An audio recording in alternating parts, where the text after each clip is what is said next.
Sumainyo ang Panginoon. At sumainyo rin. Ang mabuting balita ng Panginoon ayon kay San Juan. Papuri sa iyo, Panginoon. Nang suguin ng mga Hudyo sa Jerusalem ang ilang saserdote at levita upang itanong kung sino siya, sinabi ni Juan ang katotohanan. Sinabi niyang hindi siya ang Mesiyas. Kung gayoy, sino ka? Tanong nila. Ikaw ba si Elias? Hindi po, tugon niya. Ikaw ba ang propetang hinihintay namin? Sumagot siya, hindi po. Sino ka kung gayon? Tanong nila uli. Sabihin mo sa amin para masabi namin sa mga nagsugo sa amin.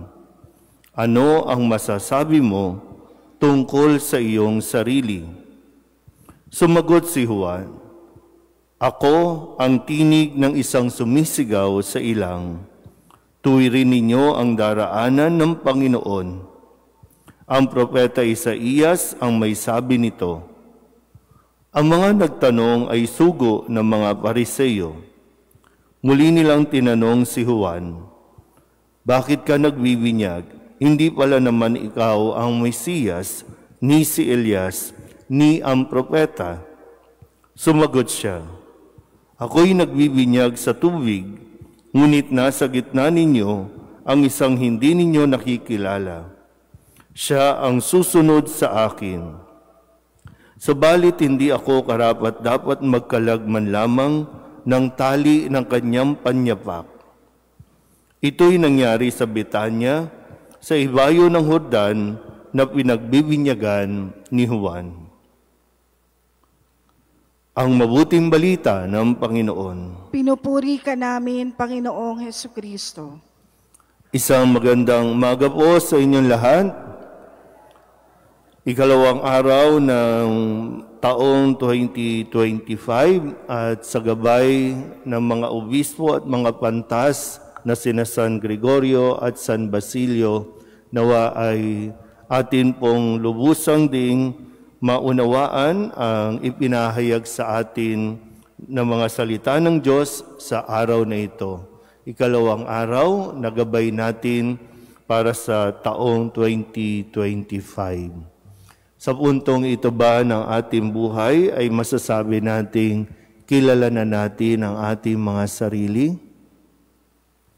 Kasi isa po yan sa foundation ng ating pagkatao na malaki ang kinalaman nito sa ating pong pakikipag-ugnayan sa iba, sa pakikipagrelasyon. Mahalaga na kilala natin kung sino tayo at lalong-lalo na tanggap natin kung sino at ano tayo bago tayo pumasok sa relasyon. Marami sa mga mag-asawa pumapasok sa pag-aasawa nang hindi pa lubusang nakikilala ang sarili.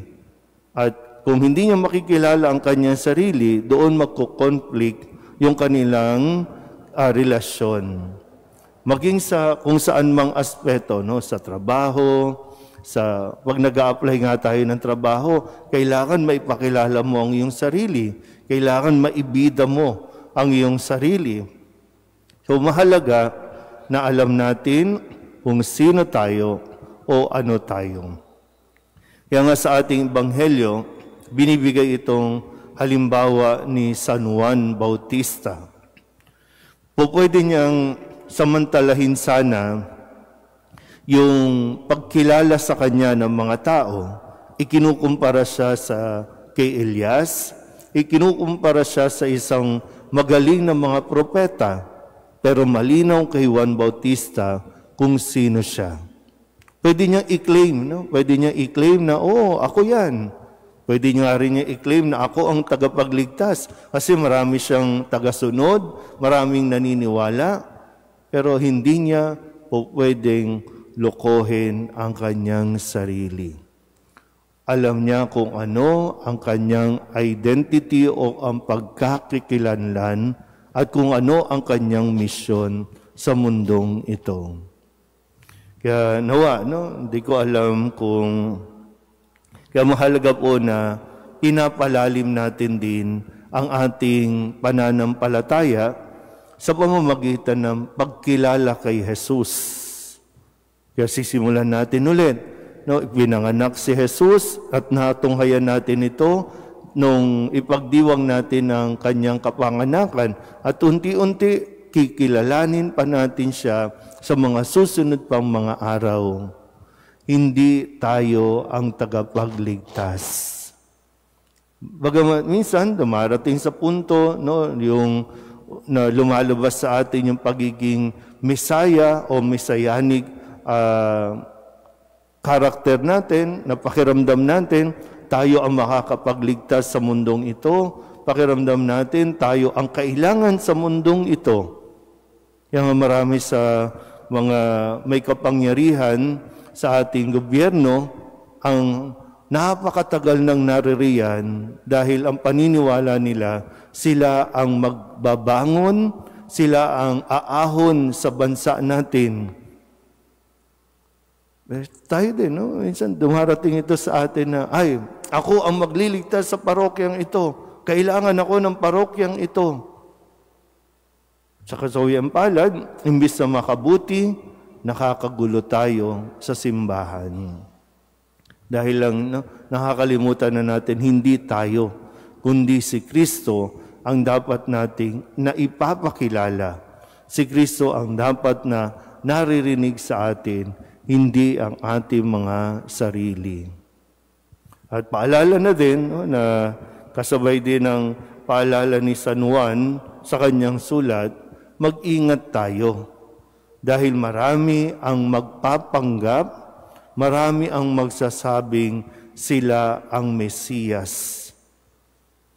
Hindi ko alam din, kasi marami mga Katoliko nakukumbinsi, may magsabi lang na ako ang appointed son, sunod naman sila.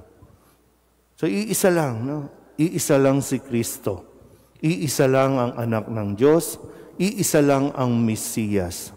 Lahat tayo ay mga tagasunod lamang, lahat tayo ay mga lingkod lamang na dapat magpakilala tungkol kay Kristo at hindi ang ating mga sarili. Amen.